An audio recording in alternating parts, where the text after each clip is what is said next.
Good morning, world. Greetings from Oregon, especially from Cottage Grove. So it's day 5 of our camping adventure.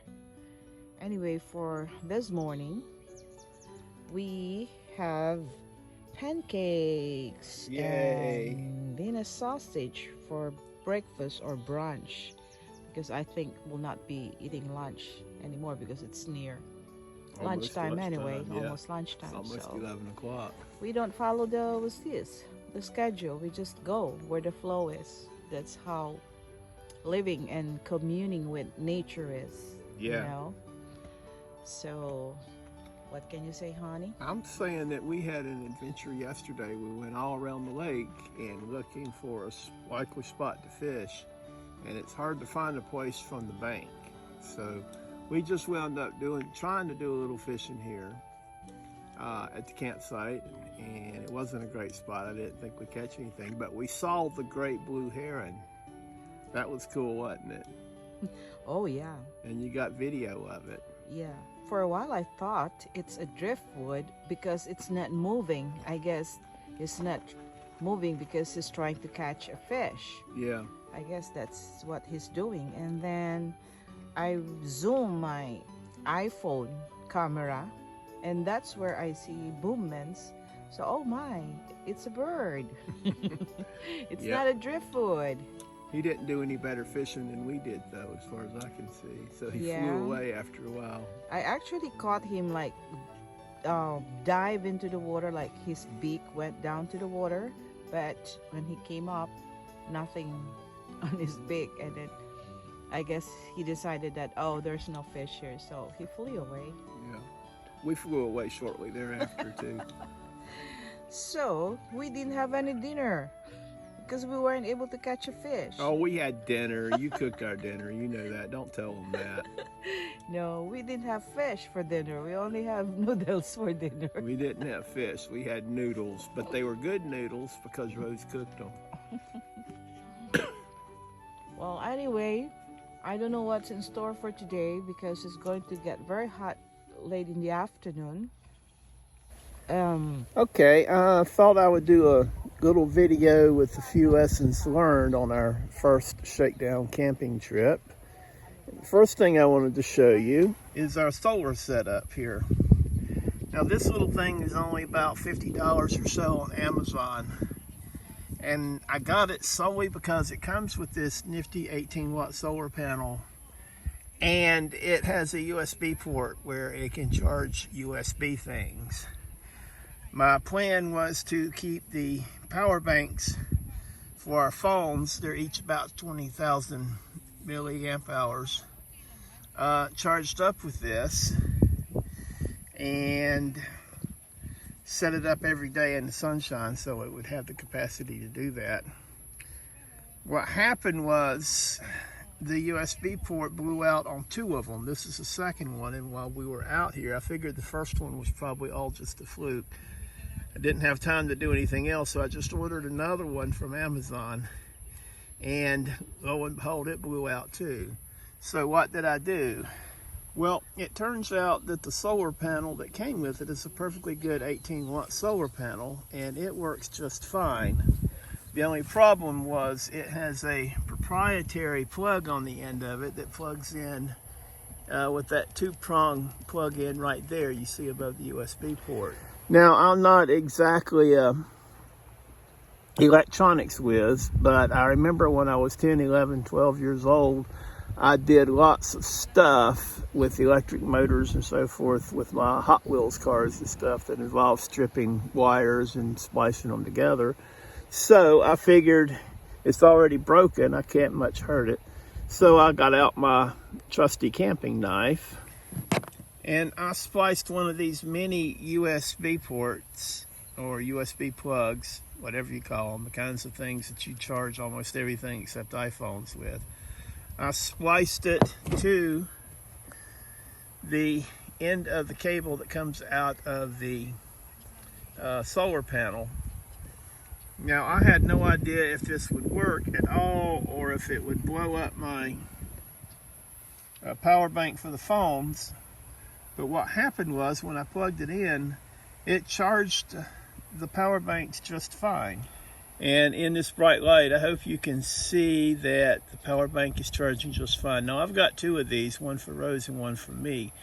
And every evening after they finish charging during the day, you take them into the tents at night, and they each have two USB ports that we use to charge our iPhones and our Apple Watches overnight. And that seems to work just fine. So essentially this little green power bank itself is basically an expensive brick right now, and all I'm using it for is to prop up the solar panel at the proper angle to get the best sunshine. The lights on it all still work, but I don't want a light. I've got other things for lights, and so I'll probably go to trash the bank itself when I get back home. And from the other one that blew out, I still have another 18-watt solar panel at home, and I plan to do the same thing with it. So I'll have a reserve. But I have gone on Amazon and ordered a Jackery 160 power bank with a 60-watt suitcase solar panels. High quality, comes with plenty of guarantees and so forth.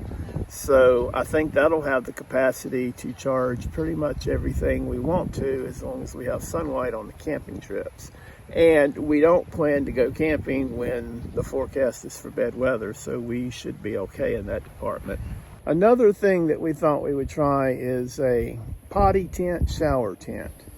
And this is the thing right here that we ordered. It's pretty much like all the other things we got on Amazon, or all the other shower tents you can see on Amazon. The idea inside of it is that you can put a shower hose through the roof there. If you can find a tree that happens to be in the right exact position to hang your shower bag. That little bag there is supposed to hold, I don't know, shampoo and soap and whatnot. There is a holder for washcloths and clothes, I guess. And the floor has a loosely fitting floor in it, so the idea is that the water will drain off of it, but you won't be standing in a muddy mess. Because these things up here that are supposed to hold your clothing and towels and whatnot can hold almost no weight before they pull the whole tent over. And if you're standing there with no clothes on trying to take a shower, that could be a very bad scene, especially in a public campground like this. So this shower tent's not coming with us anymore. We think we're just going to opt for a basin and washcloths and be able to do sponge baths, unless the campground is equipped with decently clean showers and they're open, as they're not right now during COVID. This cart right here was Rose's idea, not mine. Actually, I only went ahead and ordered it to humor her because, well, I'd been car camping lots of times. What did we need a cart for? We pulled the car right up to the campsite, unload everything. Well, it has proven to be invaluable. As you can see right now, it happens to have some fishing gear in it. The waterfront, the lakefront, is a lot longer away than it looks in this video, and the cart has been great for hauling our fishing gear and chairs down to the shore so that we can sit down and relax and fish. And the cart's also been very valuable in order to haul our water jug. There's water available in the campsite, but there's like maybe 2 outlets on the whole loop. So the water jug is very heavy, and this cart is really good for hauling the water jug from our campsite, fill it up, and then bring it back. It's also very good hauling our full porta potty back to the restroom facilities to dump, because it gets pretty heavy too. And speaking of which, the porta potties worked out really well. I knew from experience that the lousy thing is when you have to go to the bathroom in the middle of the night, you have to get up and unzip the tent, get some shoes on, maybe get a flashlight, find your way, if you're in a campground, to the bathroom, or if it's nice and dark enough, wander out into the woods a little bit and do your business. this eliminates the need for stumbling through the woods and all of that stuff. The only problem we've had with it is even using the deodorants. It was, after about 3 or 4 days, there was a little bit of odor, even though it wasn't near full to capacity. I went ahead and emptied it and put some more deodorant in it, and I hope that will take care of the problem.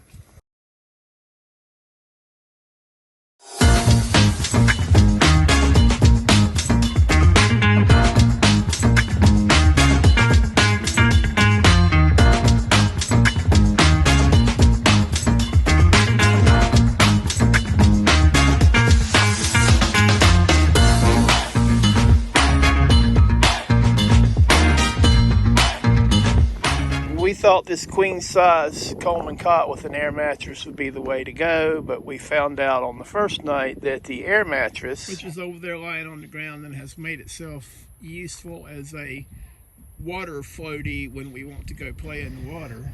Well, that air mattress was way too bouncy. It was like neither one of us could move without waking the other.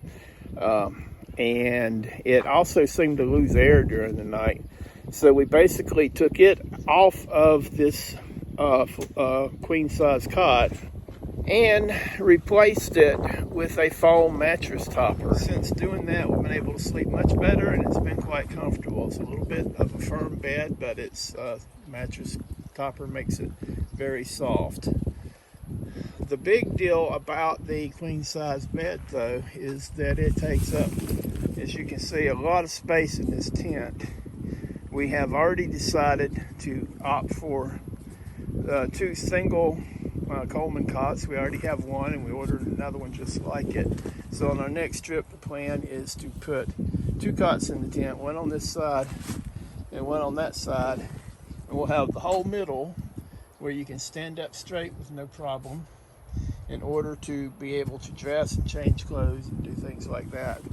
There'll be a lot more room that way and a lot more storage space. Something that has worked out very well is this 10 by 10 Ozark Trails gazebo that we have. We had 2 or 3 of these at home anyway, so we brought this one for our kitchen and dining area. And we got on Amazon this netting. It's a third-party product, but it's made for 10 by 10 straight leg gazebos. Of any brand, it should fit. It just fits on with Velcro, as you can see. Fits there. And it has, when you get it put up, it has 2 zippered entrances that you can open and shut with zippers, and they work very well. And that has been really good for keeping the flies and gnats and things out of the kitchen area. Igloo cooler is nice and works very well for us, and the non-refrigerated foods and the plastic totes, that all works very well.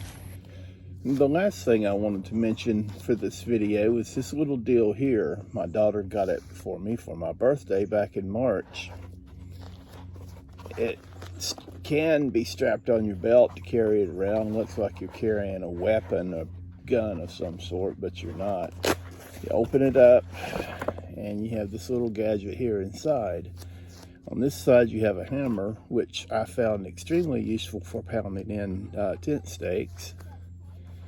And you also have pliers and wire cutters here, which could be useful for a lot of things. And here, which I haven't used yet, is a little bitty axe. So that's that part of it. On the other end of it, you have a knife blade, a screwdriver, a saw, a wrench, a bottle opener, and another screwdriver, and a file. On this side here, a file. So there's all these multi-tools, and it actually came in quite handy setting up our campsite and doing things around here. So this is the last thing I wanted to mention, and thanks for the birthday present, Erin. So there's lots and lots of minor little details that we have worked on and worked out that we find will work well, and some of them don't work well. So for our next trip, we will be even more ready and more streamlined and more efficient than we are this time.